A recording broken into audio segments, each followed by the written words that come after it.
fait ton concours de rédacteur? Tu es admise, félicitations. Bonjour et bienvenue dans cette nouvelle capsule. Vous préparez ou envisagez de préparer un concours de la fonction publique territoriale? Aujourd'hui, je vous propose de clarifier 2 étapes clés des concours, l'admissibilité et l'admission.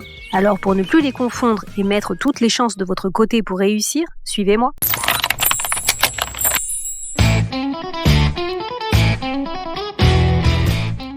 Tout d'abord, sachez qu'un concours se décompose généralement en 2 étapes clés. Une première phase appelée admissibilité et une seconde phase appelée admission. La phase d'admissibilité, c'est la première étape. Elle concerne tous les candidats inscrits et se compose, la plupart du temps, d'une ou de plusieurs épreuves écrites.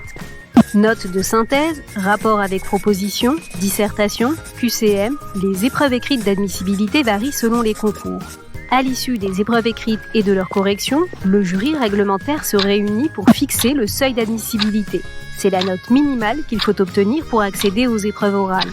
Si votre note est égale ou supérieure au seuil d'admissibilité fixé, félicitations, vous êtes admissible et convoqué aux épreuves d'admission. Notez tout de même qu'il existe quelques exceptions, notamment pour les concours sur titre avec épreuve qui ne comportent qu'une seule phase d'admission.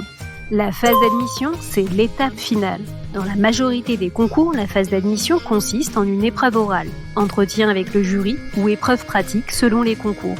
À l'issue des épreuves orales, le jury réglementaire se réunit à nouveau pour fixer le seuil d'admission en fonction du nombre de postes ouverts. Le nombre de postes correspond aux besoins exprimés en amont par les collectivités. Si votre note est supérieure ou égale au seuil fixé, félicitations, vous êtes admis.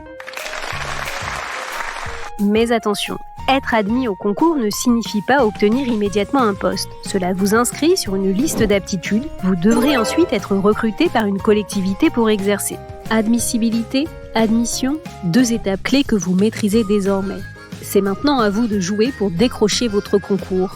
Je vous donne rendez-vous le mois prochain pour une nouvelle capsule dédiée aux épreuves écrites d'admissibilité. Comment elles se déroulent concrètement et comment bien s'y préparer, vous saurez tout. À très vite!